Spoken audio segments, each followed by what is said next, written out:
My name is William Mickey Barker, and I am in Chattanooga, Tennessee today, May the 7th, 2007, and we're here to interview Justice Robert E. Cooper. This interview is taking place as a part of the Legal History Project of the Fellows of the Tennessee Bar Foundation.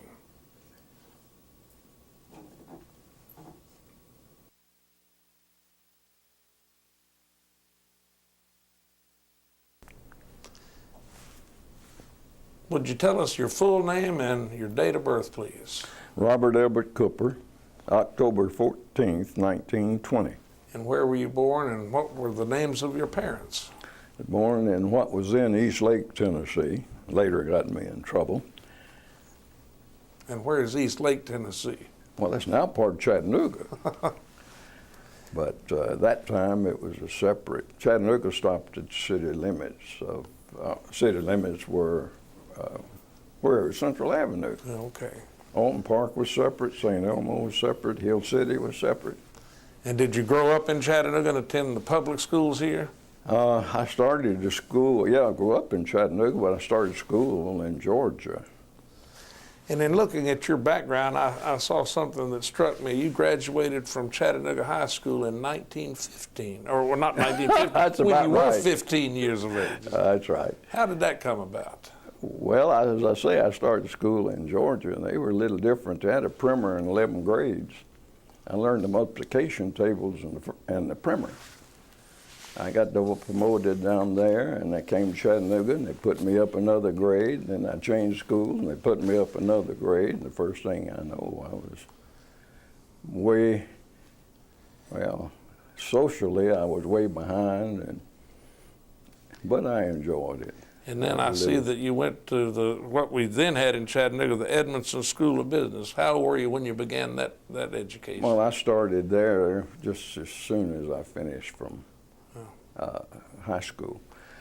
And I went to work for the Southeastern Express Company 2 weeks before I finished high school. And what was the Southeastern Express Company? Well, it was a railway agency owned and operated by Southern Railway. And what was that first job you had? What was that? I was working on scales when a truck came in, a less than carload lots. The porters would unload it, put it on the scale. I'd call it, put the weigh bills on it, and tell the porters which way to route it and where to go. Back in those days, when you got a job, you cubbed. That means you worked it and didn't get paid. But I studied the train schedules and learned all of this, and they decided to pay me after I started. So I got my first paycheck on May 15th, 1936. Couldn't do that today. It'd be a violation of every labor law in Tennessee if it happened. Tell us a little bit about your parents. So I started at business school right after that. What kind of work was your father in?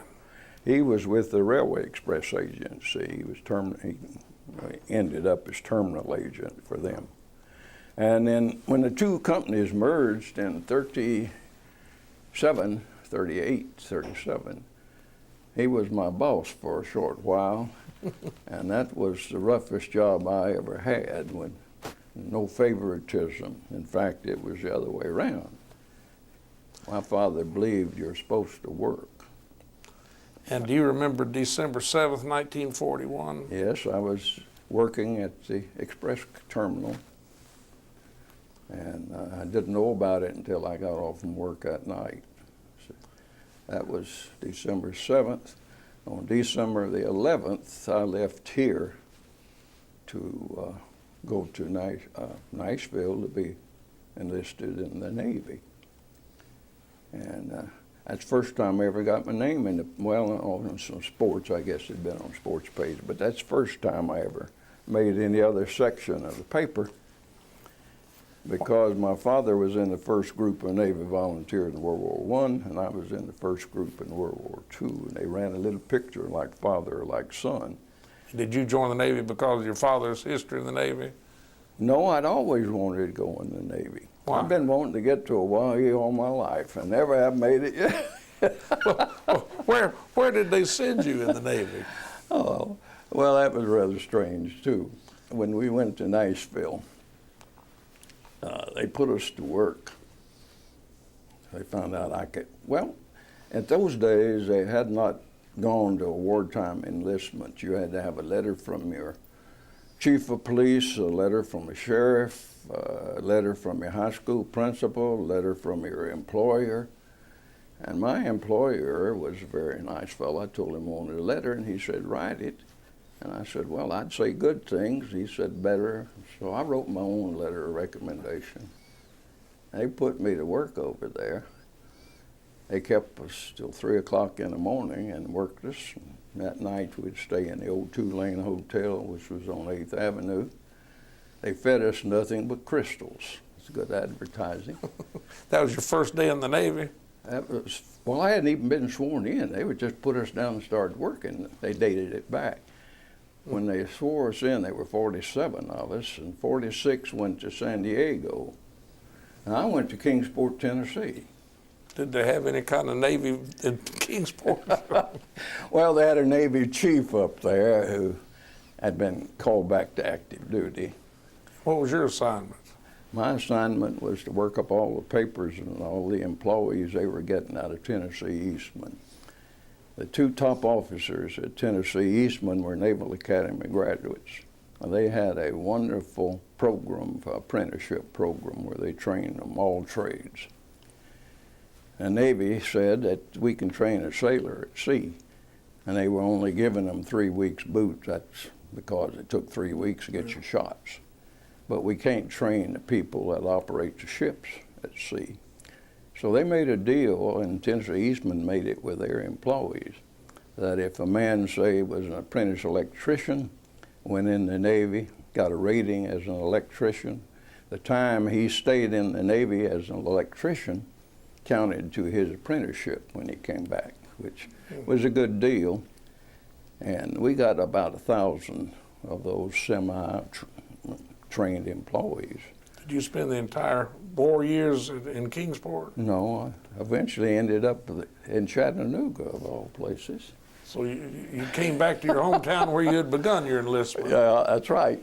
And what did you do when you got here? Well, we operated the induction center, and I was what they call a ship's rider. I had a nice CO who lived in Cartersville. He stayed at Cartersville, and my job was to be sure to notify him if anybody was coming up to see him, and let me run the place, I guess would be what it would be. So you spent the entire war in Kingsport or in Chattanooga and never saw a ship? Well, that's the first 2 years. Well, I saw a ship, but that's about it. I never went to sea. The Navy decided eventually to send me to school. The Navy had, for some reason, they felt that you had to have at least 2 years of college to get a commission. Okay. At this time, I think we're going to take a short break. Okay.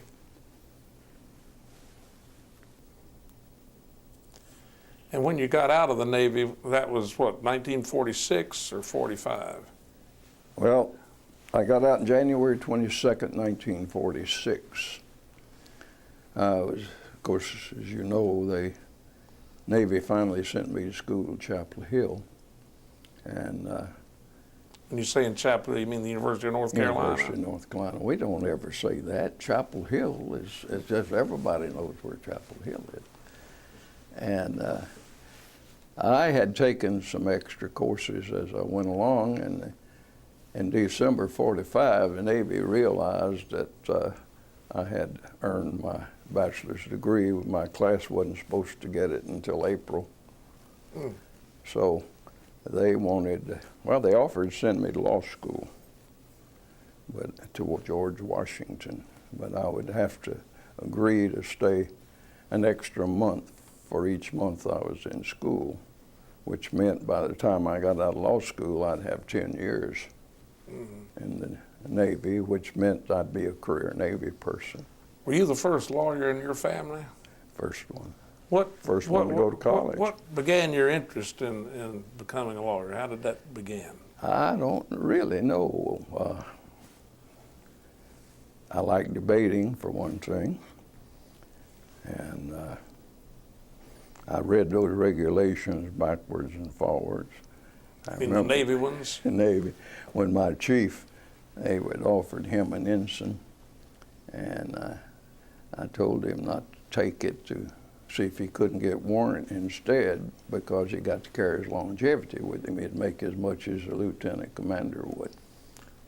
When you were growing up, did you know any lawyers, or did you know any before you even entered law school? No. Incidentally, that chief, we ran into him in 1974. We were running for office. He was the mayor of Jonesboro, Tennessee, and had retired from the Navy the second time as a lieutenant commander. So. And you went to law school and graduated undergraduate school at North Carolina. Is that what I understand? No, undergraduate school at Carolina, law school at Vanderbilt. Vanderbilt Law School. And was that courtesy of the GI Bill? Very much so. I understand you met your wife while you were in law school. Tell us a little about No, I met her at the University of North Carolina. Oh, okay. And that was rather strange, too. She was, you know, a girl couldn't go to North Carolina in those days until she was a junior. Did not know that. And, well, there were two exceptions. One is if she was studying pharmacy, since that was the only pharmacy school. And the other one is if they lived in Orange County where the school was located. Otherwise, they had to go somewhere else the first 2 years. She went to Alabama the first 2 years. In Alabama, she studied, or at least she made the grades. At North Carolina, she was in every organization known to man and headed most of them. So, and how did you two meet? Well, I had a friend that wanted me to go on a double date with him, and I had a picnic, and I told him no. So we were going, one Christmas, we got leave. I was going to ride the bus through the mountains, and it started snowing, and I decided the train might be better to ride. I got on the train. There were two couples playing bridge, which was pastime at Carolina. But I told my friend that I was going to meet the girl in the maroon suit, the blonde and long hair and so forth and so on. I won't use his language, but he said, "That's the one you didn't crack out on that date." So. And that was Catherine? That was Catherine. And where was she born and raised? She was born in Huntsville, raised in Sylacauga, Alabama. And what was her full name, maiden name? Ooh, let me see. She's named after all the grandparents. Catherine Lula Pauline Kelly. Oh. She doesn't go by all of those, I'll tell you. And how long did you two court before you were married? Well, we married in November, Thanksgiving Day, for which I'm thankful. I won't tell her that.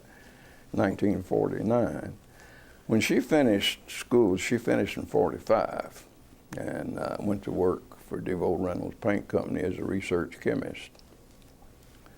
DeVoe Reynolds had to share a patent with some other people because the people in the lab didn't know what they needed, and the people in the patent office didn't know anything about paint.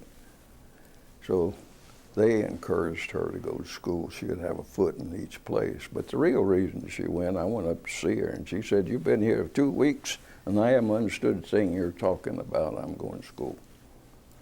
So she, on February of 47, she enrolled at Vanderbilt. In the law school? Mm-hmm. Now, you had already begun law school, I'm gathering, about 1946. Sure. So you two were apart for a couple of years, but you kept the spark burning. Yes. Her father was in the hotel business, small town hotels, and he could manage to get rooms where other people can't. For instance, I went to see her from Carolina on Derby weekend, had the best room in the place, and I didn't even make a reservation. They take care of each other. So you graduated from Vanderbilt Law School in 1949, and when did your wife graduate? 49. They only graduated them once a year. I actually left law school in January. We could take the bar before you finish school. I took the bar in July of 48. And when you got out of law school, did it ever occur to you to set up your practice anywhere other than Chattanooga? Never. Mm-mm. And what was your first job? Well, I went to work with Colwick and Clark attorneys. Clarence Colwick was later president of Chattanooga Bar and then Tennessee Bar. Bill Clark was son of the brother of the man that had Pioneer Bank.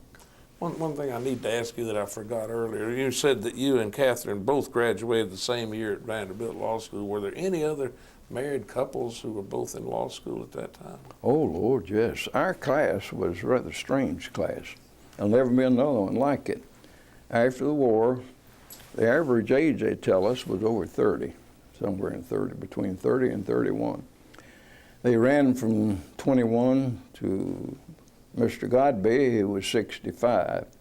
He was the oldest man that was enlisted in World War II.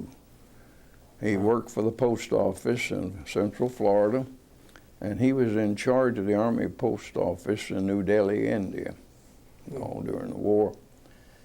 He had gone to Vanderbilt back in the teens, law school, flunked his last course, which was equity, and then went to Oklahoma, which was a raw territory, and tried to practice law, and some things happened, and next thing he knew, he was down in Central Florida working for the post office.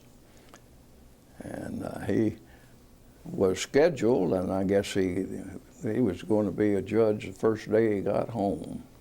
But were there any other married couples there where the husband and wife both were students? And both students, no. Yeah. So you were the first, and maybe There were a number of married couples, but I was the only one. And you got a job? We weren't married at the time now.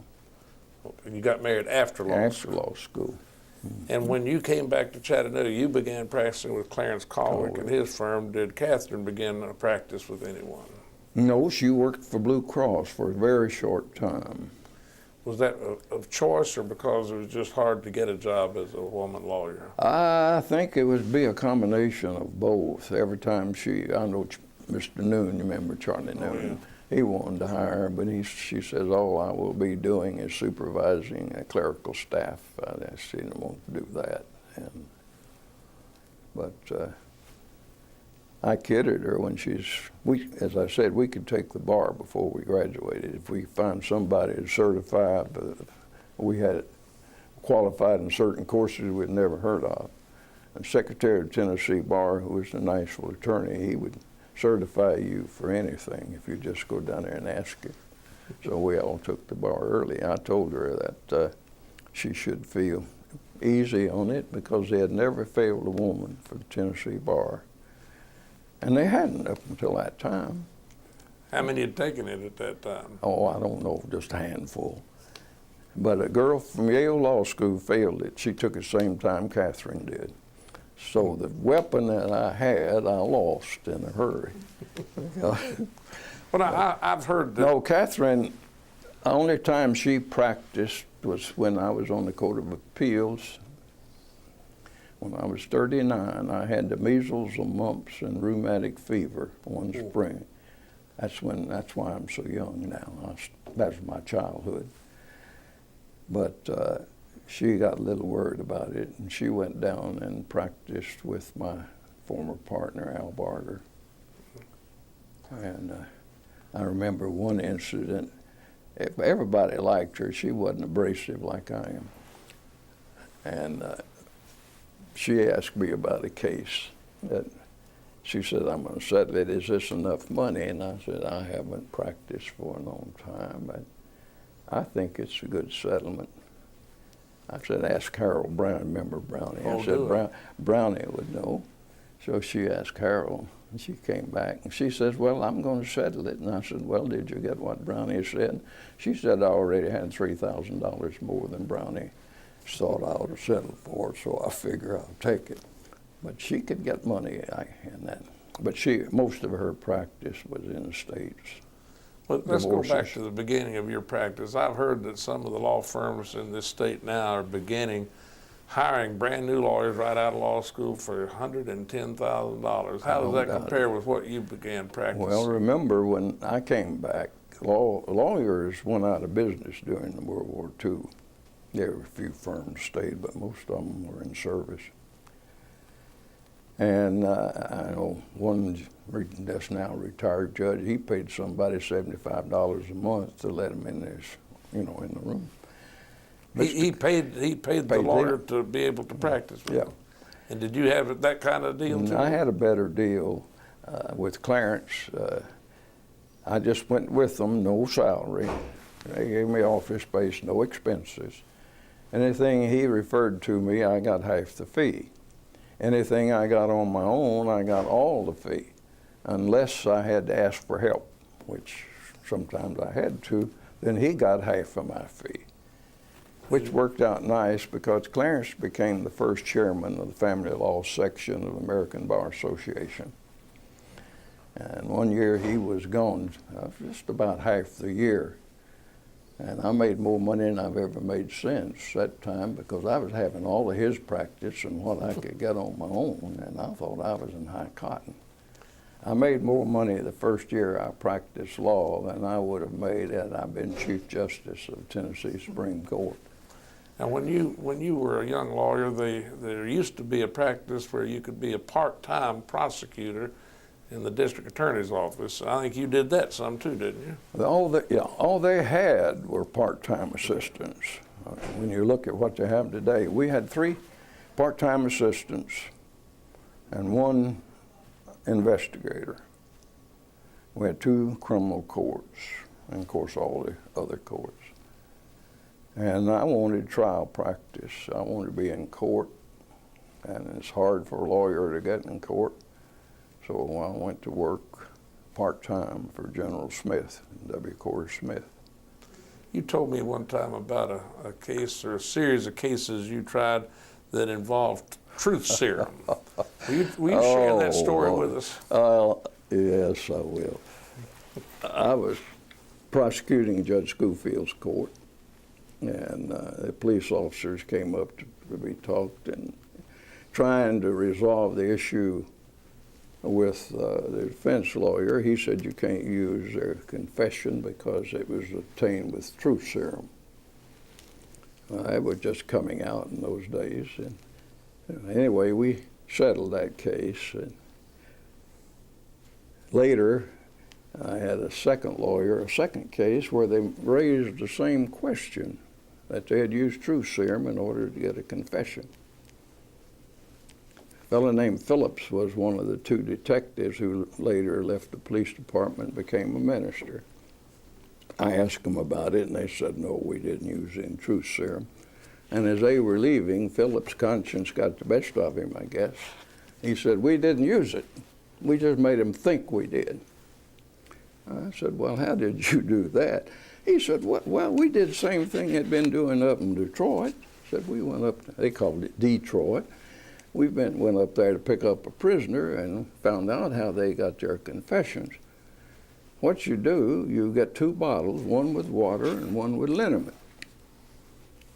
And you have this fella sitting there, and you ask him if he's ever heard of truth serum. Of course, he's heard of it. He said, well, we're going to use it on you, and this is the way it works. That if we ask you a question, and you tell us the truth, we put truth serum on your head, and if it doesn't bother you, then you're all right. But if you've told us a lie, it'll burn your head whole right down to the bottom of your feet. So they would rub their head in this fashion, get it a little raw, and then your name and all, and they'd put water up on his head. Then they'd say, did you burglarize a certain place? No, sir. They'd put the liniment up there. Yes, sir, I did. I'll tell the truth. Well, of course, I couldn't use it, but I thought it was very ingenious to figure it out. Do you remember your very first case or first client? Well, no, I don't guess I do, really. Now, you only practiced law about 4 years before you became a circuit judge. A little more than How old 4. were you when you became a circuit judge? Oh, I was 33 in October, and I went on the bench in November, so I'd be 33 years in 1 month. And you were appointed by Governor Frank Clement. Governor Frank Clement. And who had created that vacancy? Judge Shamley had a heart attack. And you were saying before we began this interview that there were two qualities that you really needed as a good trial judge. No, I wasn't the one that said that. Now, don't give me credit. That was Judge Hale on the Court of Appeals. And what did Judge Hale say? You need two qualities. One was infinite patience and a large bladder. I never forgot that. I think I was a little more patient with the younger lawyers and some of the older judges were, simply because I had been treated the way they were being treated. So I enjoyed the trial bench better than the appellate bench. And I've been an advocate forever that the best judges ought to be on the trial bench. Why did you decide to go on the bench rather than practice law? Well, I had several pretty good damage suits, and it bothered me that I would end up getting a big cut of something when the other fellow was going to have to live with it all the rest of his life. And I'd even gotten to the place, you know, back in those days, we had a lot of people that solicited business, even though it was against the rules, if you would remember. I do. And I found out one day I'd read about an accident, and I know him. Is he going to call me? You know, I said, hey, gosh, if I got to make a living that way, I don't like it. So when I had a chance to go on the bench, I took it. Tell us, if you can, about any of the trials that you presided over that were particularly meaningful or memorable. Well, a lot of them, if you start running back through them, and you're not talking about when that young lady called me an SOB in court. Is that the one you're talking about? Well, that may be one. Why don't you just share that with us? Well, I hadn't been on the bench many months. And one of our more volatile judges of the time, very good judge, Judge Hunter, come running up. That's Judge Joe Hunter. Joe Hunter. He said, Bob, I want to know if it's true. It's all over the courthouse. Is it true? And I said, what's that? He said that a lady called you a son of a bitch in open court and you didn't put her in jail. And I said, that's right. He said, why didn't you put her in jail? I said, I guess it was because I was one. What had happened, this was a case involving custody of children. And the only issue was whether or not it was safe to leave the children in her custody. No medical proof, but there were some real bizarre happenings, and it was obvious that the children had to be taken away. And as I was trying to give my opinion, she stood up and said, Judge, before you take my children, I want to say something. I said, well, after asking her lawyer, I said, go ahead. She said, I want you to know that if you take my children, I'm going to walk right out of this courtroom, throw myself over those banisters, that's a big rotunda, and kill myself. So I turned to my gentlemanly court officer and said, Mr. Hartman, please go down to the first floor, we were on the third floor, and see that no one gets under this rotunda. I'd hate for some innocent person to get hurt. She said, well, you son of a bitch, you'd let me do it, wouldn't you? And I said, no, I wouldn't if I could stop you, but I can't stop you, and I can't watch you 24 hours a day, and I can't leave the children in your custody. I would suggest you go out and turn yourself in at Moccasin Bend. That's the mental hospital, state mental hospital here in Chattanooga. Out on the Bend. So she left, and I didn't hear any more about it, but before I left the trial bench several years later, she came in, I don't know if I remembered her, and after talking to her, I did. She said, what you said about that was like throwing cold water on me, and I went right straight out at Moccasin Bend and had myself admitted. They found out that my condition could be controlled by medication. It's been nearly 5 years now. I'm back with my husband, I've got my children, and everybody is happy, and I want to thank you. So that time, just on impulse, if I'd been a little older, I may not have done it that way, but it just did it anyway. So Now, I remember that one.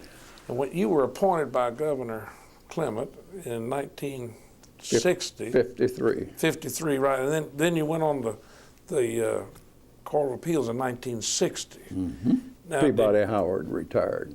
And did you have to run for any elections during that period you were a trial judge? Yeah, and I was appointed in November of 53. I had to run in March of 54, and then that was primary. And of course, then if the Democrats Right. you're elected, or then I had to run. Did you have an opponent?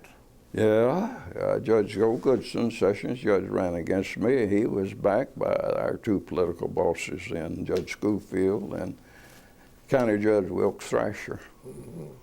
But they had overlooked the fact that I had managed a campaign, and when I set it up for me as well as for my candidate. Now, when you say you managed a campaign, you were Governor Frank Clement's Hamilton County campaign manager.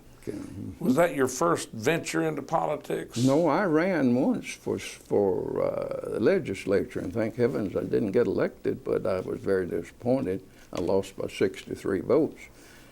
And that was from, well, we had a young lawyers group that met at the Patton Hotel, and most of them were 40, young lawyers, 40 and up. I was the baby. And I was said something about the quality of the candidates running for office. And when I got back to my office after going to the courthouse, there was a petition there, signed, everything for me to qualify to run, with a note, put up or shut up. So I decided to run. And of course, when I ran, I was doing it more for advertising. That's the only way a lawyer can advertise. When was that, about 1950, 51? Yeah. I'd been gone for years, you know. So I'd always introduce myself as Bob Cooper, an attorney running for the legislature. You know, I enjoyed it. Back in those days, you know, the signs on all the doors of lawyers would say, Bob Cooper, attorney and counselor at law. And we don't see that counselor at law anymore. Have you seen a change in the practice of law through the years? Oh, yes, it's more of a business now than it was. You could just leave when you wanted to. You didn't worry about the bottom dollar. You made it, and then the lawyers are different. I can remember before they air conditioned the courthouse, when the home plate, you know, a block Right. away, I could tell you who was arguing the case when I got to the home plate. And we really had... Home plate was a restaurant about a block from the courthouse.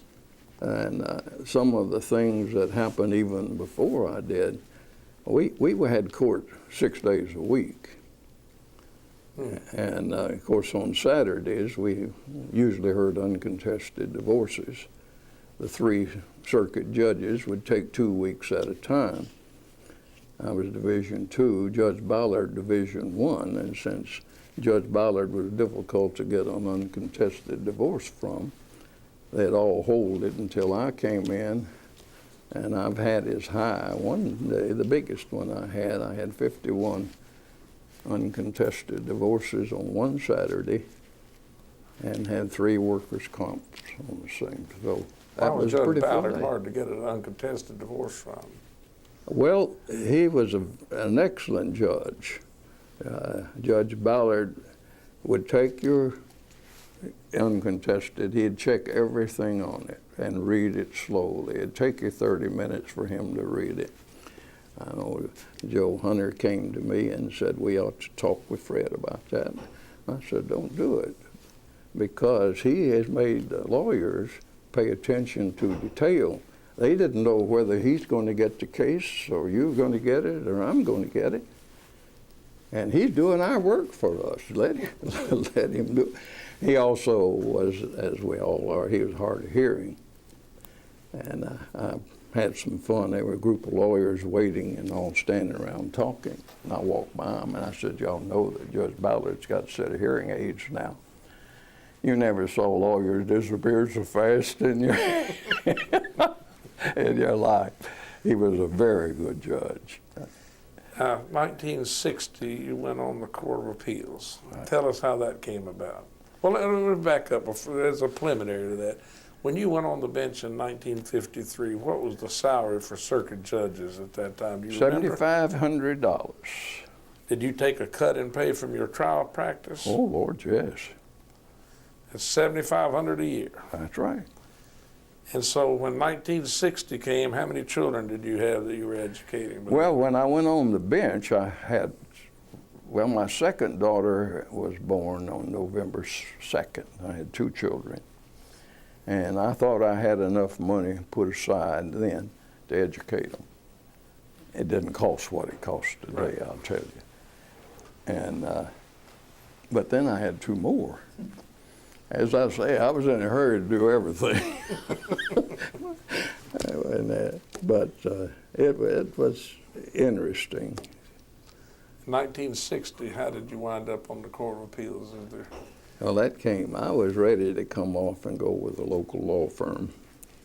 Was it mainly for monetary reasons? It was for monetary reasons, and I wrote the letter to Governor Ellington and got a call back. And he said, who have you told about this? And I said, well, my wife knows it, but that's the only one. He said, don't tell anybody. How would you like to be on the Court of Appeals? Could you do it if you went on the Court of Appeals? And I said, well, I don't know. But there's no opening. And he said, yes, there is. I got Peabody Howard's retirement letter a week ago. And I don't want you to tell anybody because I want to get somebody to take your place. He didn't like to be pushed for different people wanting a job. But he didn't have to worry because they offered it to 4 people before the 5th one took it. Again, because of salary. In those days, there wasn't any judicial nominating commission or judicial selection commission? Well, here they had the bar voted. And they counted it. If you were first, you got 1 point. If you were second, 2 points. If you were third, 3. If you were fourth, 4. And they added all those points up. I had to be in the top 3. But the governor wasn't obligated to follow Oh, no, that. he wasn't obligated at all, but he'd be embarrassed not to have been. So. And so you went on the Court of Appeals in 1960, and what was your age at that time? I'm trying to figure about 40? No, I hadn't quite reached that mark. I had a couple of months to go. And who were your other colleagues on that eastern section? Oh, Judge Luke McCamus and Judge Hale. And they were as different as daylight and dark. Judge Hale was very quick, very incisive, great knowledge of and flamboyant. Luke was just as steady as a rock. And I think I made, finally got, well, when I went there, they showed up 9:25, court start 9:30. And we put the robes on and went in, and Luke said, we take these cases 1, 2, 3. You get the first one. First case I got was Electric Power Board, had to do with something of their retirement. And they had a record about that high. Electric Power Board from Chattanooga. Yeah, a record about this high. And I said, don't you think one of you should take this? They said, no, it's the best way to show our confidence in you. You go ahead and take it. And, but you didn't know which case you were going to get, because if on the docket, if you studied one and somebody then asked for it to be passed to the recall docket, then that would change the whole rotation. Now, when you would go to knock for the whole court, do you remember where you stayed? Yeah, the old Andrew Johnson Hotel. Ate at the S&W, and so it could walk. And what were the price of the rooms back in 1960? Do you remember? No. $25 a night, 18. Oh, that was high price. I don't even think the state allowed that much back then. I know when they created, I had more fun if Judge Ford up at Knoxville, when they created the Judge Ford you're talking about, what's his first name? I know him. Richard Ford? Yeah. Trial judge. Yeah, he was appointed a criminal court Right. judge. And his office and his courtroom was in the Andrew Johnson Hotel. And I had Wait, his courtroom was in the hotel? Oh, yeah, it was in the hotel. And Luke and I had been to dinner at S&W and walked our obligatory miles. I had to walk with the presiding judge.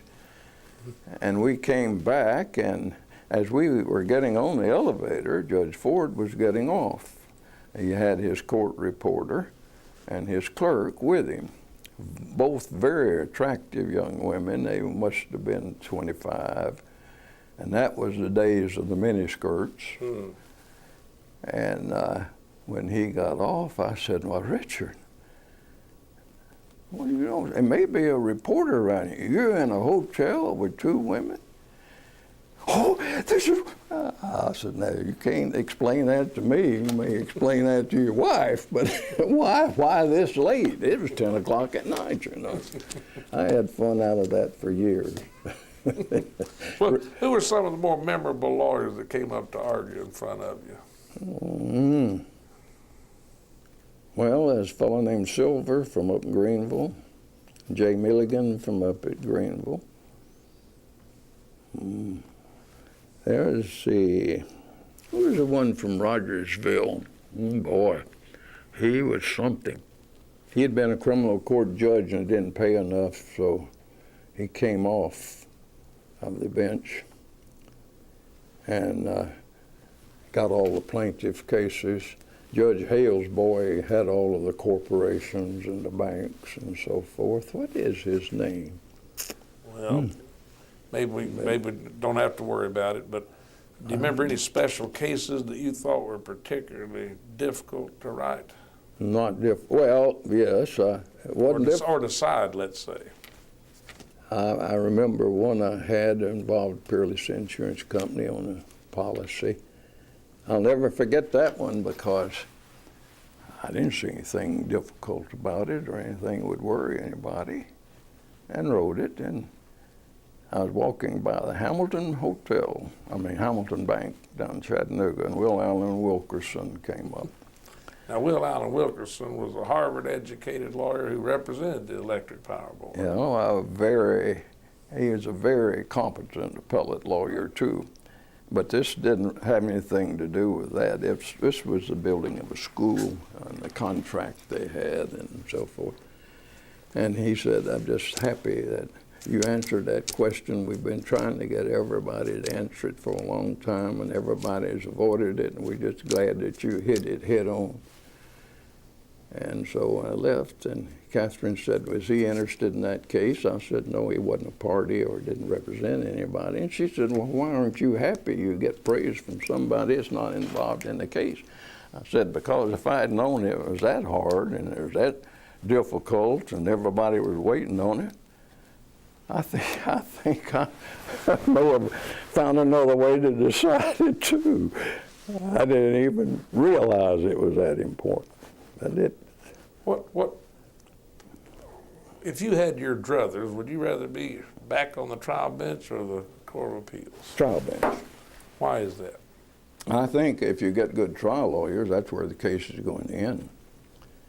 I was on a trial bench 7 years. I only had 7 cases appealed.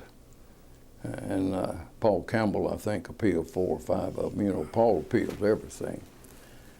And I think I used to accuse Paul of getting paid by the word. But Paul, he had his own way of trying and was successful. If I tried cases the way Paul did, I'd lose every one of them. How did he try cases? Well, he'd write out everything in advance. Yeah, you remember when Spears McAllister worked for him, and Spears used to go and have his checklist of every question he had to ask on every deposition. He'd ask about sore feet if they had a sprained neck. Well, not only that, Spears, on motion day, I don't know if I've told you about this, but Spears trained me in one motion day. He was seeking to get a case passed because his client had a broken leg and was in the hospital. All he had to do was just file it, and it's automatic. You can't try it one way. But he got up there and said, "I'm Spears McAllister of the firm of McAllister and McAllister," and we started down this long rigmarole, and I stopped him, and just to get to the meat of it. "I'm Spears McAllister." Same thing. Did it 3 times, and I finally realized I wasn't going to get his motion until I let him go through his litany that he had prepared for that day. So I learned with him that we had.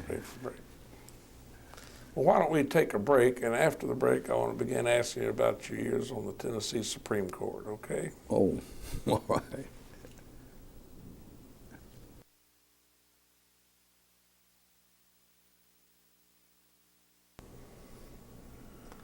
Before we get to the Supreme Court years, let me back up a little bit. Who would you name as some of the folks who influenced you in your early years before you went to the service and when you went into the law, and some of the people who influenced you there? You already mentioned you went to work for Clarence Calwick, and later you became a partner with Al Barger. What other influences did you have? Well, of course, I worked for Corey Smith. And Corey Smith was the district attorney, and Corey had an attitude that I liked and I used really when I was Chief Justice. He told me, "This is your responsibility. You do what you think is right. I will back you up 100%. If you cause embarrassment to me or to the court or something else, we may go out behind the woodshed after it's over. But as far as public's concerned, that's the end of it. I'll back you." So he just left me alone. I had a case, Knoxville lawyer, who came down and wanted to settle. He went and talked with Corey Smith. Corey couldn't say no to anybody. I mean, it's strange that a DA can't say no, but he couldn't. So this fellow came down and said, "We're going to plead and we're going to get this." And I said, "No, you're not." He said, "The district attorney says that we are, and you work for him." I said, "No, I work for him, but I run this court here, and I'm not going to agree to that." So he goes back up to tell on me. I don't know why I'd had a bad day with Schofield that day. And he goes back up, and Corey says he's right. That's his court. What he says goes. So in reality, as far as Schofield's court was concerned, I was it. That is, while I was assigned to that court. And it's not on record, is it? Go ahead. Well, if it's not, I don't want this on record, because the only time I was ever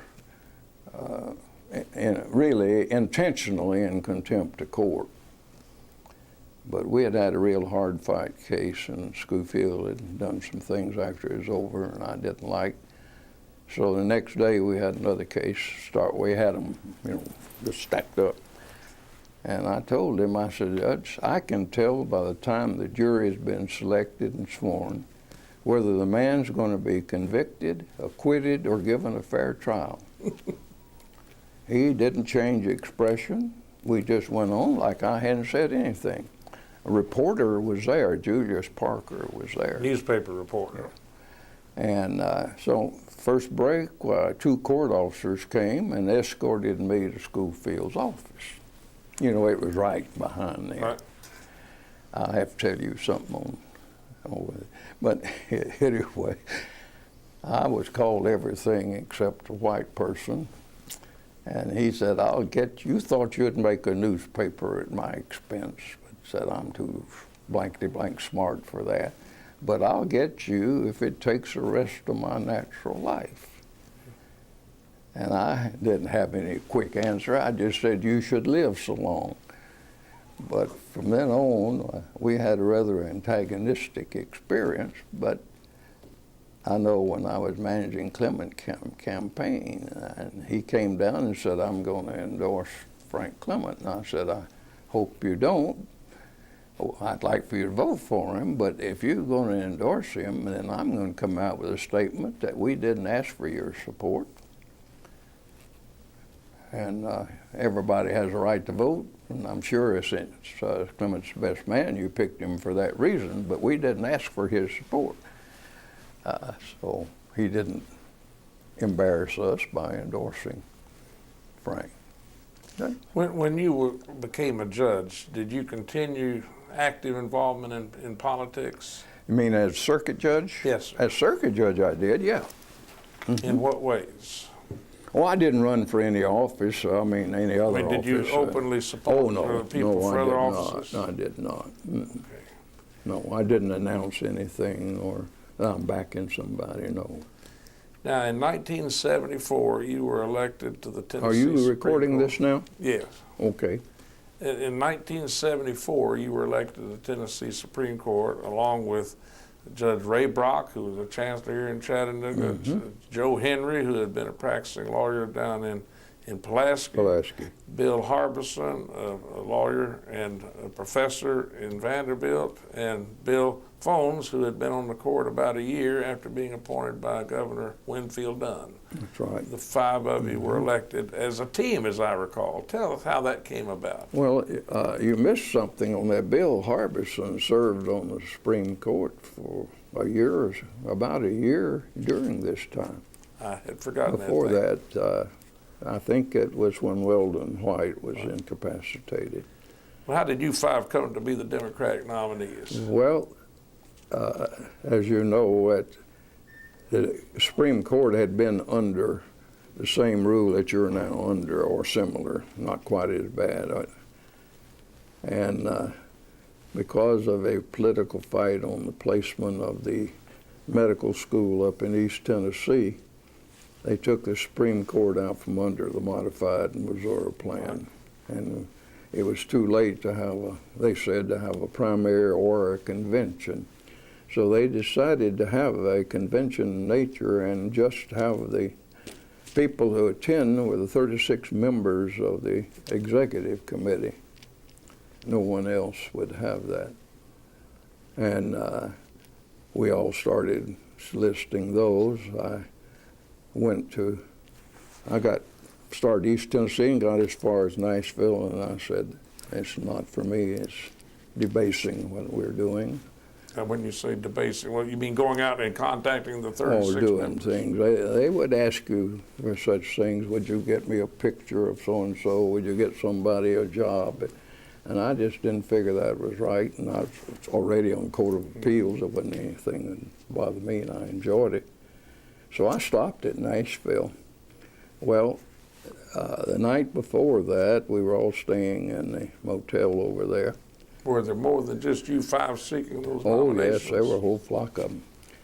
And West Tennessee delegation came and said, if you'll run against Ross Dyer, we'll give you this entire support. And I said, no, Ross is a good chief. He's my friend. I'm not going to do it. Well, they went down the hall, and I saw them go into Annabelle and Charlie O'Brien's room. And so I figured, well, and he didn't know. So of course, they turned him down too. I called my wife and said, look like I'm going to stay on Court of Appeals. I'm going to bed. The rest of them back here politicking all night. I don't see any need of it. So she said, fine. Well, the next day, he was supposed to just run for one position.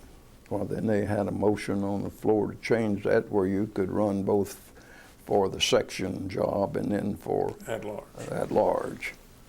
And then they had a motion that we'd start at West Tennessee instead of East Tennessee.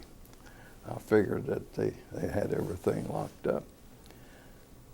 Well, when they finally, West Tennessee, Phones got nominated on the first ballot, 20-16. It came to Middle Tennessee, Harbison.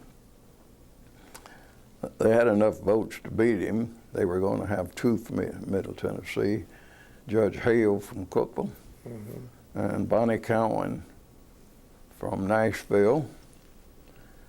They didn't trust each other, evidently, because Bonnie got 14 votes and Judge Hale got 5. That would have been enough to have elected them, either one of the two together.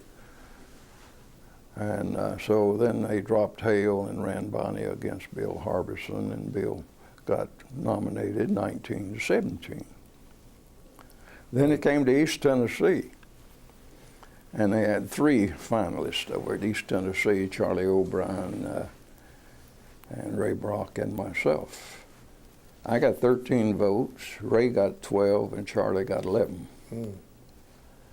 So Charlie was dropped.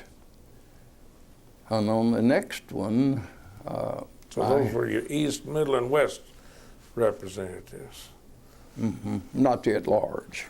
No, I'm just saying It started at West. Bill Fones was going to be the East or West West. Tennessee, and Bill Harbison was going to be the Middle Tennessee, and you were East Tennessee. If I got it, I'd be East Tennessee. And then they had 2 at-large candidates. So on the second ballot, the vote was 18 for me, 17 for Ray, and 1 for Charlie.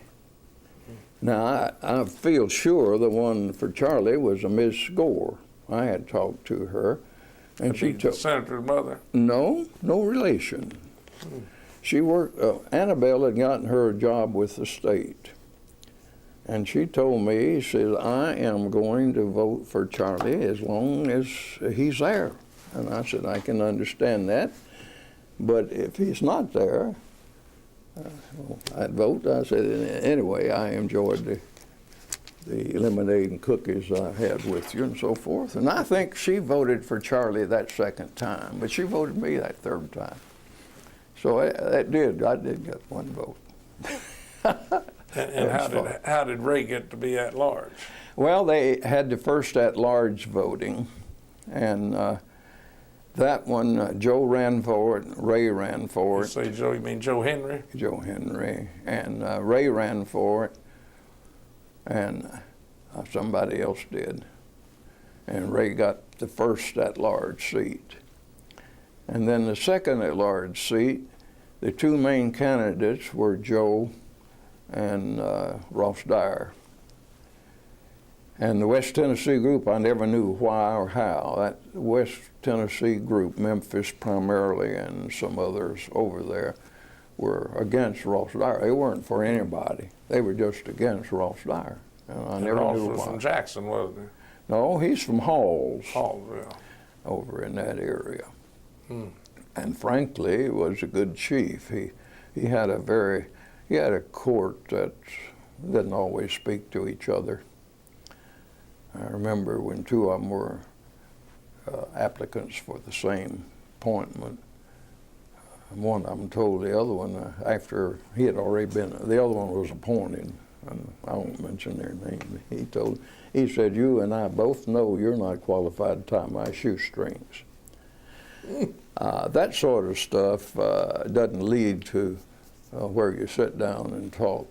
One thing I liked about the East Tennessee Court of Appeals, we stayed the same place until Parrott came in. He went home, but we always had lunch together. But when Hale and I and Luke were on the court, we had breakfast together, we had lunch together, we had dinner together. Now, after dinner, you went to wherever you want. And it was a very congenial court. We got along well, and I admired them both. And I kept my mouth shut, which is hard for me to do, I'll tell you. But with them, I knew my place and kept it there. And it was an interesting thing to do. But we were a very close court. And we didn't carry cases over. We never had a case carried from one term to the other. If you passed a case on the regular docket, we had a recall docket. If there wasn't enough cases on the recall docket, we moved some forward. And East Tennessee had more cases than Middle and West combined. Always did have more cases. I think it's shifted now. I think Middle Tennessee has more. Well, at that time, East Tennessee had 45% of the population, and had most of the cities at 25,000 or more people in it. And but it was fascinating. Let's get back to that '74 race, because I think that was one of the most interesting in my memory. How would you compare that process that you've just described about how you were selected by the Democratic Executive Committee to the process we've got now? Which is better? Well, I mean, there's not too much difference except we had to run against somebody or somebody had to run against us. Harbison had some pretty severe competition the first time. I don't think Phones had any the first time, but everybody else did. Who was your opponent, do you recall? One of the Abels boys from over Marion County. all three of them. Bill's one ran against me, the older one. And the Republicans, he was a strong Republican, but they wouldn't endorse him. I mean, the fact of the matter is the Republicans would have, back when I didn't get the nomination in '90, the Republicans wanted to run me. I had something in that race that none of the rest of them did. Clay County didn't take what the Democratic Executive Committee did. They got their own slate. And I was the only one of the 5 that was on that slate. So I had Clay County, both coming and going. I think the reason I did, my daddy was off the top of that mountain, and that's the only reason. There must have been a lot of Thompsons and Coopers up there. That's all I can figure out. You 5 Democratic nominees ran as a team, as I remember. We did, Tell and us we a little ran. about some of those experiences We had that a lot summer. of fun. Bob Toon, we got a motor home from Bob Toon, and I told him that any group that can ride a motor home where the air conditioner goes out and you're in West Tennessee where there are no trees or no green, no nothing, and you don't kill each other, you're bound to be able to get along when you sit down and start talking about cases. And could you? Oh, yeah.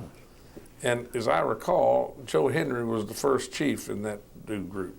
No, Bill Phones was. Bill Phones was. Yeah. And that was because he had the year experience, or was there any other reason? Well, I think that would be it. I was second. Joe wanted to be first, and Joe wanted to be second. Joe wanted, well, the ones for third, they weren't going to say anything. They both sat there and kept quiet. Joe said that if I don't get it up, at least here, I won't live to be chief. And actually, he died right at the end of his term. He had that down. May have been like Chancellor Ziegler back here. I remember when Chancellor got a complete physical one day and got A1 and came back and sat down and started writing all of his stuff on a yellow pad and told his secretary goodbye, not I'll see you in the morning, and went home and died. But Joe said, I will never live through this term. He had a heart condition, didn't he? Yeah. Mm-hmm. Yeah. Well, now, your court agreed between you that you would rotate the chief's position, I think, what, about every 18 or 19 months? Every 19 months. How did that come about, that decision? Well, I don't know how it came about. When I got to Nashville, we were going to be over there to look at what's going on. The other 4 had decided that they would rotate it. I didn't like it, but 4-1. Well, when we got to the second one, there was some talk about not rotating. Why do you say you didn't like it and the others did, the rotation? Well, there are some advantages to it, but by the time you get something going good, you have to move on. Somebody else has to come in and do it. So what we did when we had any major things, we always got the one that was going to succeed you. He had to be on board too. Right. And we argued about some things. Take the board of professional responsibility. That started off originally. We had 2 people that wanted an integrated bar. You had 2 that didn't want an integrated bar. And you had 1, it depends on who he was talking with. If he talked with the court, with me, he was not in favor of an integrated bar. Most people probably know what you mean, but just for those who may not, what's an integrated bar? That means everyone has to belong to the association. There's no getting. And anyway, when he went back and talked to his former partner and so forth, well, they were interested in getting everybody in one association. So we were up at Gatlinburg, and Joe had been president of the state bar and met some people, and he had two friends coming over who were president of state bars, one from Missouri and one from Alabama. Both had integrated bars, and they were going to speak on the advantage of integrated bars, which we said, all right, and they told us what they did. Now, in Alabama, their Chief Justice doesn't write any opinions, as you well know. You might think about that. I didn't know that. You have to get a little bigger court. Their court's divided into two four-court sections. He sits to break the tie on each one. He really does what your court administrator should do on the budget and things of that nature. But forgetting that, the legislature passes on their budget too. Anyway, in Missouri saying it, and so finally I just asked one from Missouri, I said, well, let's look at it this way. If they didn't have the integrated bar, would you vote to have it? He said, no. I said, Joe, there goes your argument. You bring a man over here to sell us on it, the man says, no. If I had anything to do with it, we wouldn't have it. Now, how did that play into the Board of Professional Responsibility? Well, we had to have integrated bar discussion. We had to have some way. The biggest speaking for the integrated bar was the discipline of attorneys who break the rules.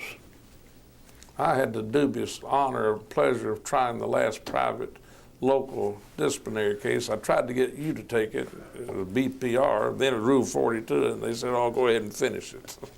That wasn't fun. No, it's not fun.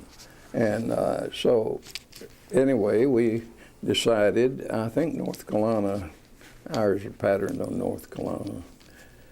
And I know some of my classmates sued me, sued us. And my former law partner called me and said, Bob, would it hurt our friendship if I joined the suit against you? The court. And I said, no. What was the suit about? We didn't have the authority to do what we were doing. To create the Board of Professional Responsibility. Yeah. U.L. McDonald was the prime mover of that one, and so Al called. What did Herschel Franks in on that too? Y'all had some injunction against him. Well, I don't remember that. It may have been that. But I told him, no, we'd been sued by everybody. Well, who heard the lawsuit? If you're the Supreme Court? Oh, they had a special court to hear the lawsuit. Governor Blanton appointed them? Was it Blanton? I don't know. Either Blanton or Dunn. I think it was Dunn. I'm not sure. But it was rather difficult. It was fun. We got sued up in Washington, D.C. for $40 million. By whom and for what? A fellow that had been disbarred for damages, he said. Loss of future earnings? Well, I must say this. Remember the Taylor-Turley controversy? I do, but some folks view this recording might not tell about that. That's when Dunn appointed Turley. Right. And Turley didn't want to leave the U.S. Attorney's post in West Tennessee unless he could get by that election, that first election, because there hadn't been any Republicans elected to the court. So it wasn't on the ballot. And Taylor, who was a Court of Appeal, had been a Court of Appeals judge, had a write-in ballot. He got maybe 3,000 or 4,000 votes. And Chancellor Frick Stewart declared him elected, and well, it was nice. Well, on Labor Day, because we did not hold court in Knoxville. I was on Court of Appeals. We didn't hold court in Knoxville until the first Monday after Labor Day. And Ross said, "What are you doing?" I said, "I'm raking leaves."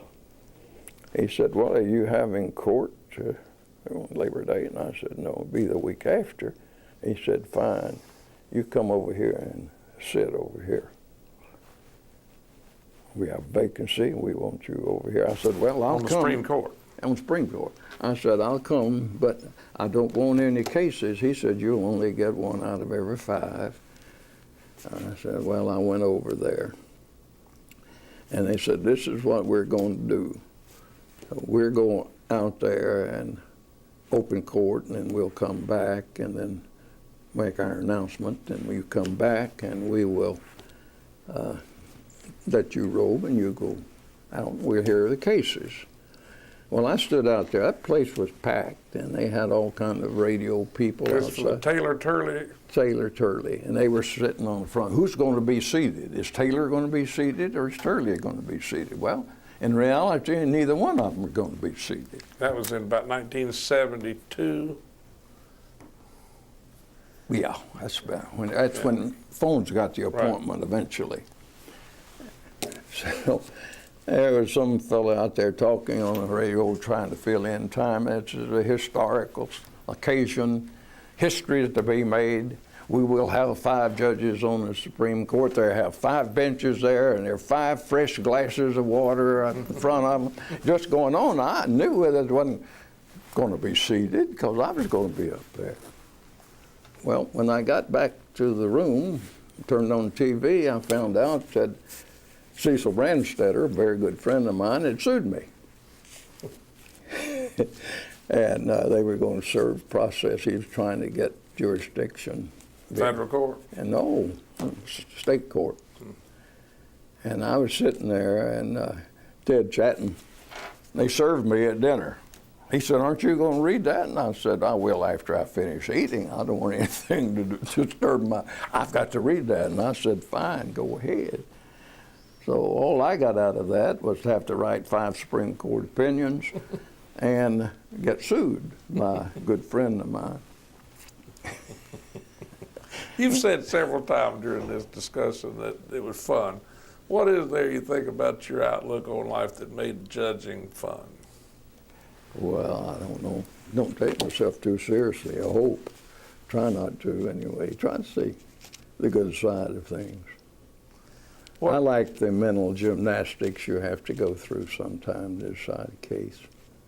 What was your approach to decision making? That's a really broad question, but I don't know how to put it any better than that. You mean, well, I'd read their briefs first,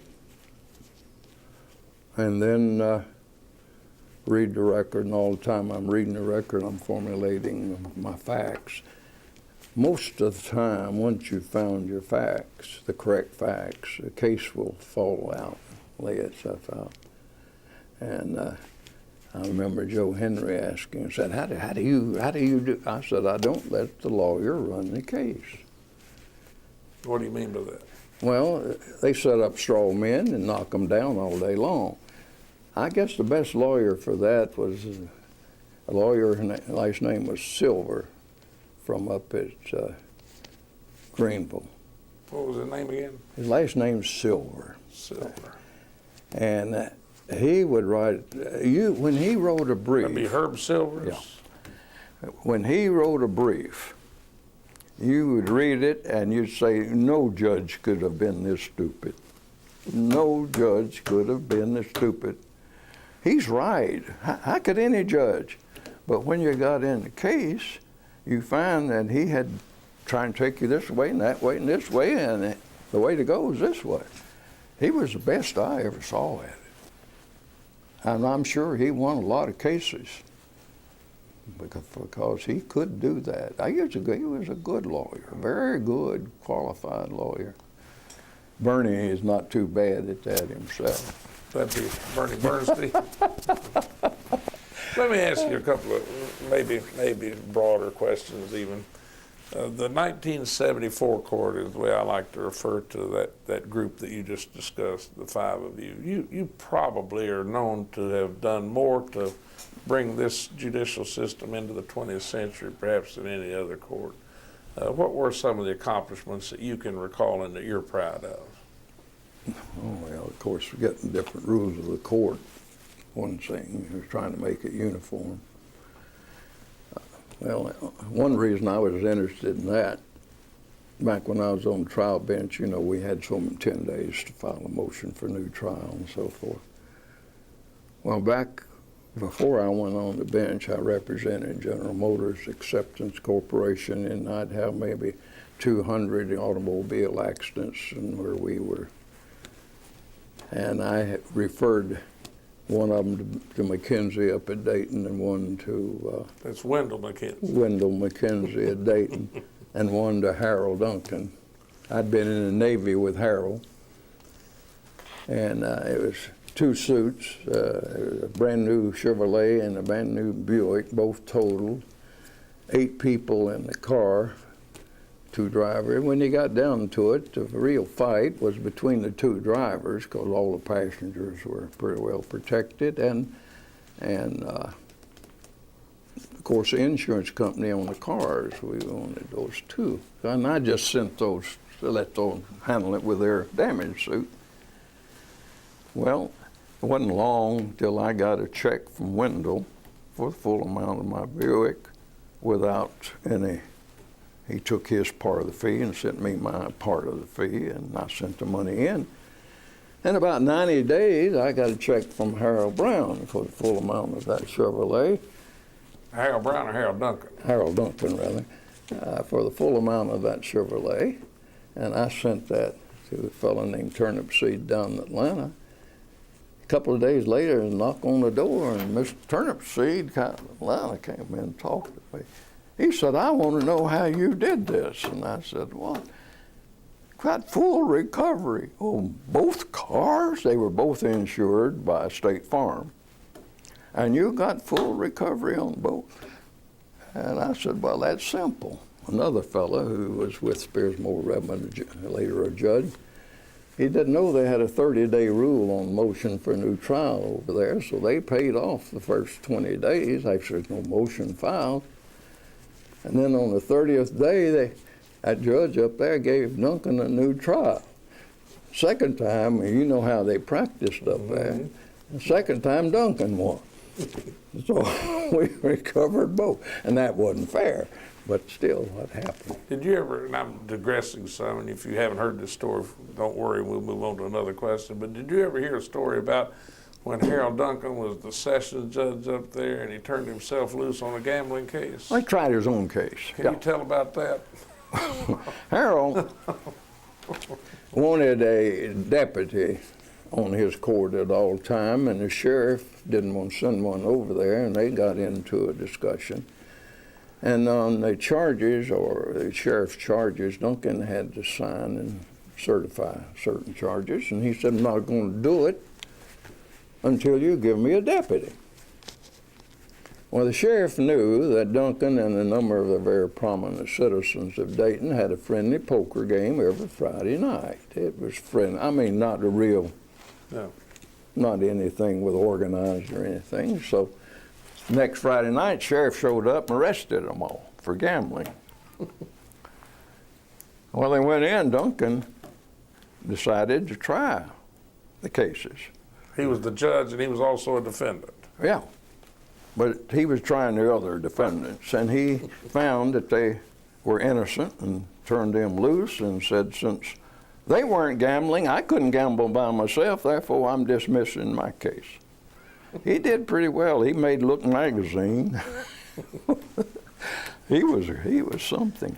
Let me ask you some questions about your term on the Supreme Court, or your terms. You were there for 16 years. How many times did you serve as chief? As I recall, it was twice, wasn't it? Twice, each What term. was the difference between being an associate justice and being the chief justice? With us, not any, because we major decisions that we had, we decided as a court, no matter who was judge. I'm talking, but the everyday running of the court's different. As I said, I took the position, I had a court administrator. He administrated the court. He did whatever was necessary. That was Cletus As McWilliams. Cletus, well, later it was Cletus. We started off with Mac Blackburn and then Brooks McLemore. Remember him well. And then we brought Mac back, and then we got Cletus. And How many people were, you called that office then the executive secretary? Executive office. Today it's secretary. called the administrative director of Office of Courts. And Mine was, if that's his job, let him do it, and then I would back him, or we would have some discussions. And if he had anything new, I expected him to contact me. How many employees did Cletus have? I don't know, 15, I guess. No more Would you than be that. surprised if I told you now it's 86? Well, I would say you got too many. And how many staff attorneys did you have? We had 3 and didn't need those. We've got 9. You've got 2 law clerks. 2 law clerks, 9 staff attorneys, 86 employees. Y'all have been much better getting money than we didn't try to get it, frankly. But Well, I find that I spend a lot of my time on administrative matters. well, I'm in Nashville far more than I would like to be, but I'm just required to be. Did you find that you had a lot of administrative duties? no, I had a good administrative secretary. I mean, executive secretary. As I told you, I run it. Now, Joe, on the other hand, he had the heads of he called them departments, down there every morning to tell him what was going on. But his permanent office was in Nashville, wasn't it? Yeah, well, yeah, when he was chief. Yeah. That's another thing. When we were there, we said, we're all going to have to move to Nashville. And I said, no, I'm not moving to Nashville. Why do I want to come to Nashville? I'm the East Tennessee judge. And people who have business in East Tennessee shouldn't have to go to Nashville. Well, they all got apartments over there. You say they all 4 of the others? Well, Bill lived there. The other 3 got apartments there. Well, Ray, within 2 months, Ray was back home. Within 2 or 3 months, Joe was in Pulaski doing his work, and Bill Phones was in Memphis. You can't work in Nashville unless if you live there and all, you can, I guess. But too much interference with doing your work. The best place for you to be is away from Nashville.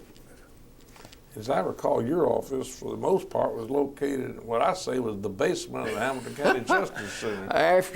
Jail. I started off, well, no, I was thinking of Court of Appeals. I started off on the top floor of the professional building. And after it caught on fire, I went over to the Justice Building and took 2 offices. And not only that, my center one had a folding door.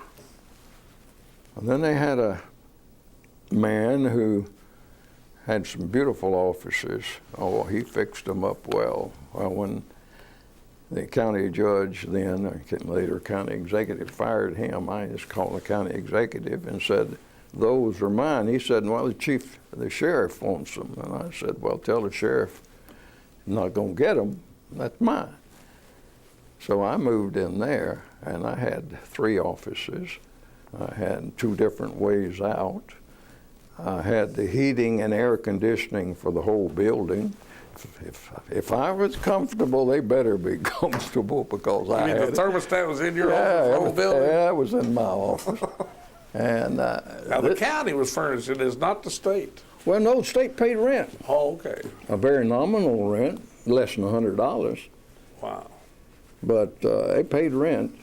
And, well, they tried to give me an office up here, the one that H. Clay Evans had. We're on the same floor with that office. Let me ask you Well, this. they couldn't get me up here with no way. Well, Smart decision on your part. I went where the law library went.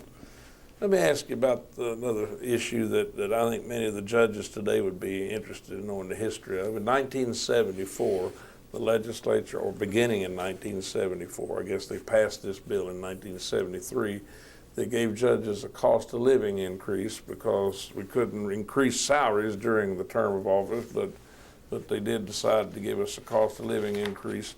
Did you have anything to do with that or know the history of how that came about? No, I was on the committee and I wrote the brief.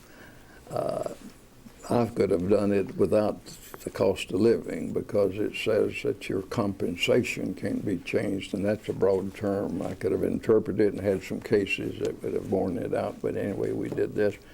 Yes, they made it on the average, what is it, the pay of, what was the average income of the citizens of Tennessee? If it went up, we went up. Right. And that was done in 1970. We had the base pay. Well, in 73, they realized that the base pay of the Supreme Court then was $30,000. And they realized that from that time till 1973, it had gone up to $39,000. So they decided that we were going to change that. We're going to do away with this, how the average Tennessean is prospering. We're going to put it on cost of living. Well, cost of living took off like a scalded jackrabbit. And by the end of that term, we were making $72,000. Up from 39. Well, that really up from the 30 that Right. they passed in Right. 70 to 72. We're the only Supreme Court that I know of, unless they had some back in the Depression days. We took a $12,000 cut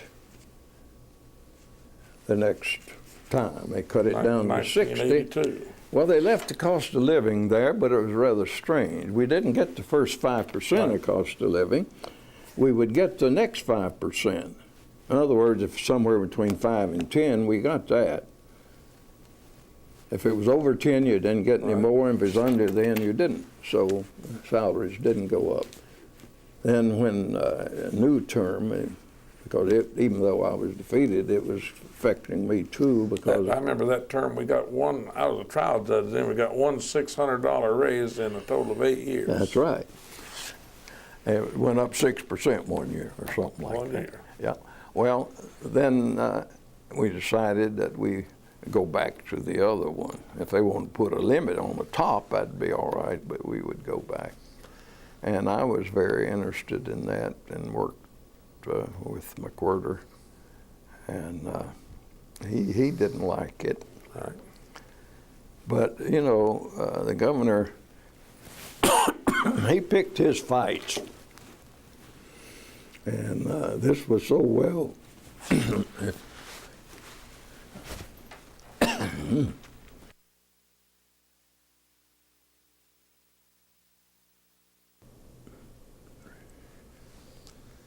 Before we took the break, we were talking a little bit about your days on the Supreme Court. Tell me a little about the travel. I've been doing this now for 12 years on the Court of Criminal Appeals and now the Supreme Court, and we do travel a lot. How did you travel back in those days? The automobile, my own. And you were telling us that one of your colleagues on the Court of Appeals from Kingsport, Judge Luke McCamish, traveled different ways than automobile. How did he come to court? Well, most of the time he came by car, but then something happened and he came on Greyhound bus a few times. And that was at a time when we were working to get the raises. And some good Republican support that time for that. And we were kidding Luke that we were having trouble getting respect for the court when he didn't respect it himself riding on a Greyhound bus. We thought he ought to either lease a car or come by air, which would be paid for, of course, by the state. And so the Monday, the next week, he was late to court, the only time he was late in 37 years. He went out to get on the airplane, and they wouldn't take off because it was too foggy, and they wouldn't let him off the plane, so he was a few minutes late to court. He didn't say anything about it until noon, and we were talking, and I told him then that he didn't know the old axiom, if you have time to spare, you go by air. But that's the only time in 37 years he was late to court. Tennessee probably, I think is the only state that we have in the country that our Constitution requires that the Supreme Court and the appellate courts sit in different parts of the state. And of course, we have a Supreme Court building in Knoxville and in Nashville and in Jackson. And you traveled that highway between those cities from 1960 till 1990. Do you think that's a good system, or would we do better if we had one Supreme Court building and all the lawyers came to one place? Maybe it's because I'm used to that system. I like it. It came about in a very logical way. In the 1870 Constitution, they put the Supreme Court in the middle of each of the grand divisions at Knoxville, and that's because they had the train. They traveled by train. People from Nashville kept Tennessee Central and go, and of course it was easier for 5 judges to travel than it was for 35 lawyers or 40 lawyers to travel, and it was done for convenience of the bar at that time, at least so I've been led to believe, and not for the judges' convenience. Today they all could come to Nashville. But just think how much somebody from Bristol has to come to Nashville. Well, of course, they could fly, I guess, now. Is there a difference in your experience and observation between the lawyers and the culture of the profession from East to Middle to West Tennessee? Well, I used to say that we have 94 counties in Memphis. If that'll give We still say that. I think sometimes the habits and over in Shelby County, I got a little mixture of Mississippi and Arkansas. And I'm sure some upper East Tennessee have a little Virginia thrown in up there. But the lawyers are different because of the type clientele they have. They develop differently. Yeah, I remember Chattanooga, as I was growing up, was known as the Union City. It was probably more unionized than any other city in the state. Well, that was true because they had Union troops there, 2.5 years? And I think half of them, when they went home, turned right around and came back to Chattanooga. Yep. And our leading, what they refer to sometimes as power structure, most of them have a background of north than the southern part. But it's a nice mixture. It's a beautiful place to live. I enjoy it. I agree. And that's the reason I wasn't going to move to Nashville come. I wouldn't mind Nashville being a second. I can remember, though, when I was in Nashville and stayed in the graduate dorm, and I'd walk to law school and wear a white shirt, it would be covered with soot. You learn the first day you don't brush it off. You let somebody come and blow it off. That was the dirtiest place I ever saw. Coal soot? Coal soot? Yeah, because, Vanderbilt's in a swale anyway. And in the background, way background, people in Nashville in the summer, it was a pest hole. We had mosquitoes, swamps, and everything else. That was when you were in law school? Oh, Lord, no. Back early. Oh, okay. And the businessmen there would have farms over around Cookville. Yeah. And they would go over and leave their family all summer, and they'd ride the train, come to Nashville during the week and go back. And I have a Nashville tie that way. There's a farm over there owned by a Pearson family next to the Thompson family. But they left their girls over there all summer, and my Thompson relative married one of them. Talking about relatives, you and Catherine have four children that I know you're very proud of. Tell us, who's your oldest? Susan. And where is she now? And what does She's in Savannah. She should have been a lawyer, but she's not. She's a school teacher. Why should she have been a lawyer instead of a school teacher? Well, first place, she's got the most phenomenal memory I've ever seen, and she can pin you down quicker than anybody I know of. But she married a CPA, and she went to Carolina, and believe it or not, she got high school accredited secondary in sciences and Spanish. She did her practice teaching in Spanish. She married a CPA and was teaching in Chattanooga before they moved to Savannah. And you know how they are down there, only the dumb ones become teachers and so forth. So she said, oh, I'll show. So she went to University of Chattanooga as a graduate student taking accounting. And she said, this is a whole lot easier than what I had to have at Carolina. But by the day she was to take her CPA, she had her child, first child. So, but she teaches, she's a math specialist. And your second child? Is a teacher, Bobby, she's here. And who's that now, what's her name? Bobby Catherine. Bobby Catherine. Yeah. Bobby named for her daddy? I had nothing to do with it. But anyway, Did she go to Carolina too? Yeah, no, she went to Auburn. How did that happen? Well, that's what Catherine wanted to know. When she took Bobby to Auburn for registration, Catherine went to her high school reunion in Sylacauga. I don't think there's ever been anyone who lived in Sylacauga, Alabama, that went to Auburn. They all go to Alabama. So Catherine had to face those people and say, I'm on the way to Auburn with my daughter. So, and what does she do now? She's a teacher? Oh, she's retired now. She retired at 52. Wow. And then your third child? No, she's going into business. What kind of business? She and two teachers are opening the Between the Bridges Cafe on Fraser Avenue. Oh, in Chattanooga? Yeah. All right. I told her you're going out of the frying pan into the fire, and she said, no, the fire, we use a frying pan.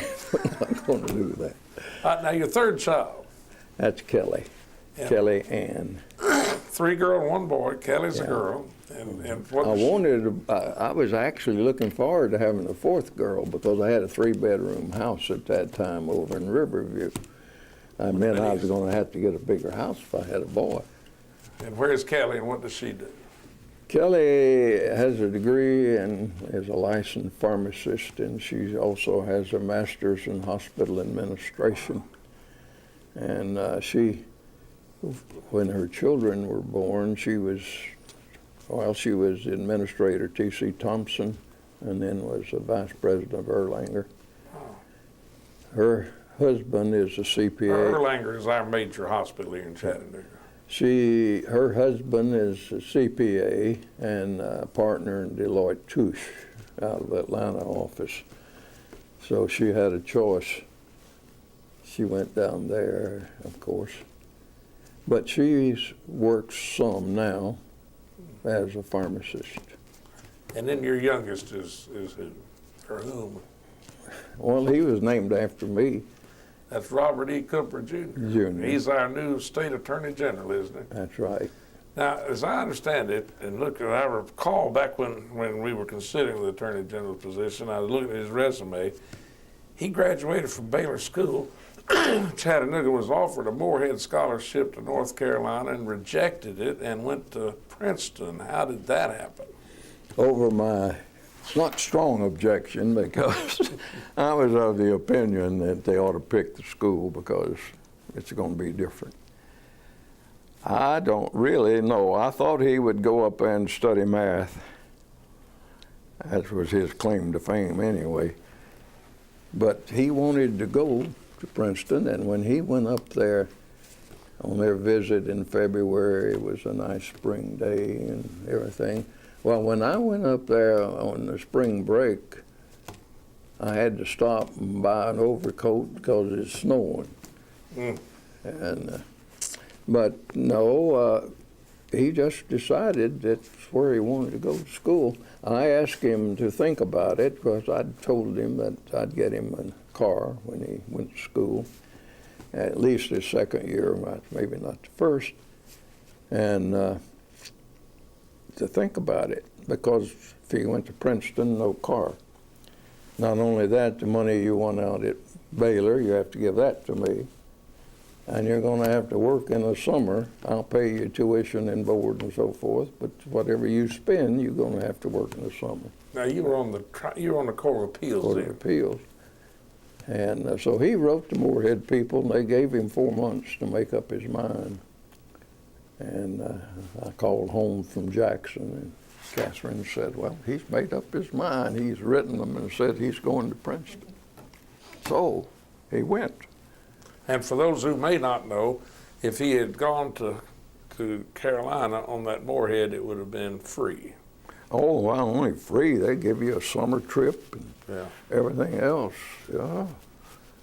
I told him that I thought a great deal of his desire to get a great education, but I didn't think much of his economic judgment. So he was up there, and of course he started as second semester sophomore. And I asked him about that. I said, what are you going to major in? And he says, economics. I'm going to improve my economics. So I guess that's what he did. Now, he's the state's attorney general. Before that, he was a partner in Bass, Berry, and Sims. Does he ever call you for legal advice? Mm-mm. When's the last time you gave him any legal advice? And I don't give him advice.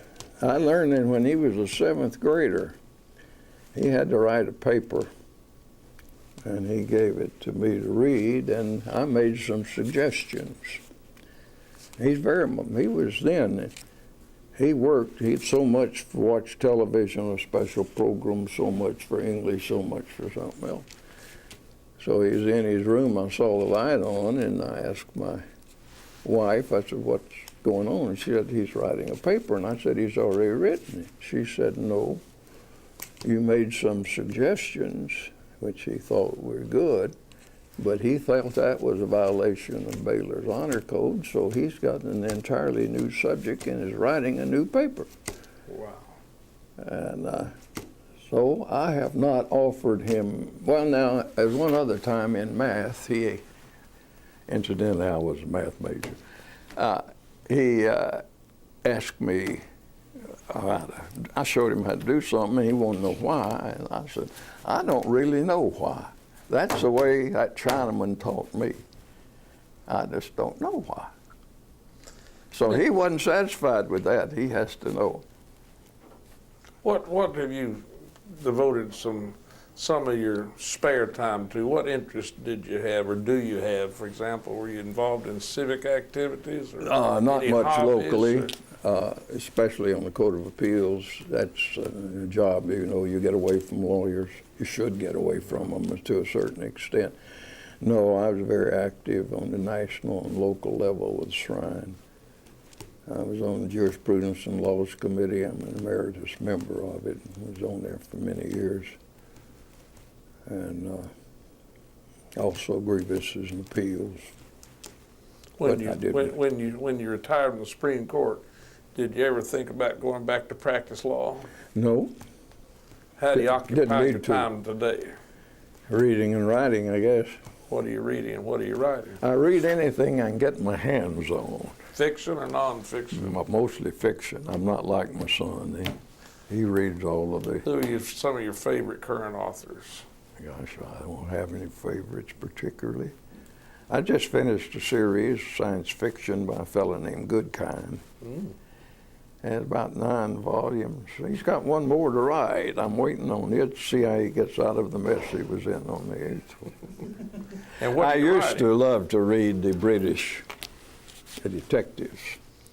That's what my wife likes. The British ones. They're so well written, and they're not just gory stuff, But they would put out 2 volumes with 3 novels in each I believe every other month. And then after years, I got a letter that they either couldn't find enough authors or the people weren't going to pay the price for them. But I loved them. You said you're reading and writing. What are you writing? Oh, nothing special, just some things that I might publish a few years after I die. Some of the things I may not say here. You're going to publish your memoir? No, I'll never do that. Do you have any regrets after all these years about what you chose and how it came out? No. What's your fondest memories you look back on your professional life? You've had a world of achievements. Well, I guess some of the people I worked with, actually the most enjoyable court other than just being by yourself was Court of Appeals. You told me earlier, and this is no disrespect to anybody else, but you told me earlier before we began this interview that you considered Luke McCamus to be the finest judge you ever knew. And why is that? What were the attributes that he had that you admired so much? Well, he was very fair, very generous, never worried. He was just good. He knew what he was doing and did it well. Judge Hale, I know one time there was a young lawyer there that was getting ready to argue his case, and Hale would interrupt. And this fellow was getting, his first case was getting a little worried and all. When it came off, I said, Winfield, I can't understand what you're doing. He said, well, he's a fourth-generation lawyer. Said, I know the rest of them. I've practiced with them. I've been on the court. He said, now I want to find out what kind of medal he had. Now I'm going to call it daddy and say he's got a pretty good chance of making fair lawyers. He handled himself well under pressure. The only couple other incidents we had that on cases like that, we used to, if you filed your assignments of error, you had a certain time to file them. And if you were late on them, they'd always move to strike them. And the only way you can get them for us to strike them is if the delay hurt your client. And so we had one young fellow up there started his argument, and Judge Hale said, well, wait a minute, we've got a motion here we have to dispose of first. The motion is to strike your assignments of error because you didn't file them within the time allotted. He said, your opponent has said they were not prejudiced by this, but we have to have some reason to know it's not intentional. Well, the young fellow just looked at him, started on his argument again, and Judge Hale stopped him a second time and said essentially the same thing. He started a third time, and he was starting back on his argument again. And Judge Hale finally just said, this young man, all we want is some reason that you didn't file them. Just say you were drunk or something. Well, it so flustered the young man that he couldn't read what he had down there. So we passed the case to the heels so he could settle down and come up. Well, and come to find out, that was his first case to argue anywhere. He had his whole family in the back. And I told Judge Hale, I said, that's one reason now that I don't believe in asking some of these questions on the bench. One thing now I do want to say. Judge Henry always said that he would get car sick if he rode in the back of a car. He had to ride in the front seat. Of course, it's more comfortable. But we were having court in Knoxville, and we were going out to UT Law School for Law Day, and how we going to get there. Our bailiff, or marshal as we called him, was Jim Adams, retired from federal service. So Jim says, I'll take you. I've got my car down there, and I'll take you all out, and you don't have to worry. And we said, fine. So Joe said, I've got to sit in the front seat on the right-hand side to keep him getting the car sick. Well, I'd written with Jim over the years when I was on the Court of Appeals, and I knew how he drove. He's an elderly man. If he parked parallel, he would drive forward to hit the car in front to move it, and he'd back up to hit the car in the back to move it, till he got enough room to turn out.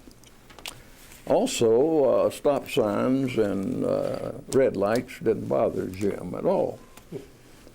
Well, we started, and when he come to a stop sign, honk that horn and right on through it, red light, honk that and go right on through. Well, we got out UT safely because of just a few blocks. And we heard all of this, the speeches and everything. So going back, couldn't find Joe. We looked for him, and finally we went to the car, and there Joe was, sitting in the middle of the back seat. We cured him of car sickness. He said, "Why didn't you tell me how you drove?" I said, "You didn't ask me. You wanted that death seat up there in the front. I let you have it." But Jim also would sit there. No one could see Mr. Adams except the court. He sat back behind the clerk over on the side, and these cases to him were rather dull, I guess. He'd sit there and teeter in that chair, and he had 2 teeth that were movable brace in front. And he would take those 2 teeth while he's half asleep and run them out on the end of his tongue about this far. And then all of a sudden he'd wake up and he'd pop those teeth back in place. Well, it got under Joe's skin. Joe couldn't listen to the argument because he was watching Mr. Adams on his 2 teeth. I told Joe, I said, "I can't swap seats with you, Joe. Just look the other way, you know." Let me tell you something that you probably not heard before, but this morning I was talking to a lawyer named Ferber Tracy, Yeah. who is now the chairman of our Board of Professional Responsibility. And he was bragging on you. He said Well, when he I'm was a glad. very young lawyer, he went up to Knoxville and argued a case in front of the Court of Appeal, and you were on the panel. He said he didn't do a very good job, but you wrote a letter to Fred Redmond, his senior partner, to tell him that he thought he was going to have a good young lawyer and make a good career. And he said, "I've always remembered that, and I've always thought fondly of him." So when you were talking about your other colleague calling his father, you did the same thing pretty much. And they Well, I didn't appreciated ask the questions that put him on the spot. I had a fellow, a very good friend of mine. I won't say who he is, but he argued a case up there, and in the course of it, we asked him about another decision. He said, "My opponent has not cited that case," and I said, "Well, we know about it." He said, "Well, I didn't figure that I should say anything about it. It's not in my favor." I said, "Well, you're an officer of the court. You're supposed to say something about it." And I told him, I said, "If you want to keep the integrity of the court to believe in the integrity, you're not going to hold back information. You might mislead us into a decision we don't want to make." And he's made a pretty good lawyer over the years, and is very. He was with at that time the Luther firm, which would give you an idea. In which ways, if any, has the legal profession improved through the years, and in which ways, if any, has it gotten worse? Well, it's improved because they have more access to equipment, books, so forth. I think it's not as much fun. Lawyers do not have the respect for each other they should have. They're combative when they don't have to be. And it's turned in too much to a business. It's not personal anymore. What do you think of lawyer advertising? We were against it. Got sued, of course. We tried to keep it out, but couldn't do it. Memphis firm. Is there anything else you want to talk about that I haven't asked you? I'm certain really. there may be many things. I don't know if you were to go back and start talking some of the tales. You know, back in the days before I came along, or just as I was coming along, Judge Arnell was on the bench. He was a trial judge in Chattanooga. And the only one they had, and he was quite a fellow. And one of his most famous rulings from the bench, Major Harris put it in the final decree and got it signed. I don't know how the judge overlooked it, but he didn't file it. He just got it signed and took it around and showed it to everybody. Major Harris was a lawyer. Major Harris was a lawyer. That was his name. That wasn't a title. Yeah. And that was one where this man had been charged with numerous episodes of activity with other women, and his wife didn't like it. And so when granting a divorce on the ground of adultery, the judge says the defendant is a man that should be castrated with a hay rake in a rutting season. That was in the order. Well, when he wrote up the order, he put down as further order, judge, and decree that the defendant be castrated with a hay rake in a rutting season. And got the judge to sign it. I understand Judge Ballard wouldn't sign anything without going over it with a fine-tooth comb and generally changing it. Well, that's true. But as I have said before, when Judge Ballard was doing those technical things, it helped me and it helped Joe Hunter, the other judge, because lawyers never knew who was going to get the case. So their pleadings were in order and everything else was in order. I don't ask for you to be self-congratulatory, but I do want you to be honest. What do you think you have contributed to the jurisprudence of this state and to the profession? What do you want to be remembered for? Don't expect to be remembered. There's nothing deader than a judge out of office. I mean, so what? What I laugh about, I know back when Weldon White was on the bench, we had a case I thought was a good one. This one's going to be written up in the LR. I felt sure it had two major points. And they granted certiorari. It's one of the few of mine. They granted certiorari, and Weldon wrote the opinion. And all the opinion was, it had 2 points. He took the second one and put it first, took the first one and put it second. And I told Weldon, I said, you know, when I was growing up, there's such things as plagiarism. You should have at least said something about me. And he said, no, I'm on this court. I said, well, I understand, but at least give me some credit for it. He just laughed and went ahead, but... Well, it's been a pleasure sitting down with you today, and I want you to know this is something I won't forget. Thanks for being with us. Well, thank you, Mickey, and when it's over, I'll tell you some stories.